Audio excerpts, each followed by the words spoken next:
മഹാനായ ആദരവായ പ്രവാചകൻ നബി മുഹമ്മദ് മുസ്തഫ സല്ലല്ലാഹു അലൈഹി വസല്ലമ തങ്ങൾ പറയുകയാണ്, ഈ വഅദിന്റെ സദസ്സിലേക്ക് കടന്നു വന്ന ഉമ്മ സീരിയൽ കണ്ടുകൊണ്ട് കരയുമല്ലോ.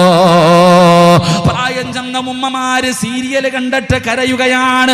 ഒരു പ്രയോജനവുമില്ല ഉമ്മ. ഖസറത് ദുനിയാ വൽ ആഖിറ, നിന്റെ ദുനിയാവും ആഖിറവും നഷ്ടപ്പെടുന്നതല്ലാതെ ഒരു പ്രയോജനമില്ല. മരണ വീട്ടിൽ പോയിരുന്ന് കരയുമല്ലോ. എടാ, മരണ വീട്ടിൽ പോയി കരയുന്നവന് സ്വർഗം കിട്ടില്ലല്ലോ. അല്ലാഹുവേ, മരണ വീട്ടിലിരുന്ന് കരയുന്നവൻ ഒരിക്കലും സ്വർഗം കിട്ടൂല. പിന്നെ എന്തിനാ നീ ഇരുന്ന് കരയുന്നത്? മഹാനായ ഇമാം ഗസാലി റളിയല്ലാഹു തആല അൻഹു മരണ വീട്ടിൽ കടന്നു ചെന്നപ്പോ ഒരാളിരുന്ന് കരയുകയാണ്. ഇമാം ഗസാലി തങ്ങളവിടെ അത്ഭുതത്തോടെ ചോദിച്ചു, നീ എന്തിനാ കരയുന്നത്? ആ മരിച്ചവനെ ഓർത്തിട്ട് നീ കരയല്ലേ, നീ നിന്നെ കുറിച്ച് ഓർത്തിട്ട് കര. കാരണം മരിച്ചു കിടക്കുന്നവന് മരണത്തിന്റെ വേദന അനുഭവിച്ചു കഴിഞ്ഞല്ലോ.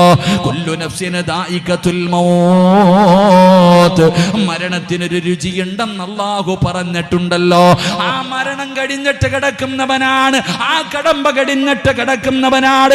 എന്തിനാണ് നീ അവനെ കുറിച്ച് ഓർത്തിട്ട് കരയുന്നത്? നീ നിന്നെ കുറിച്ച്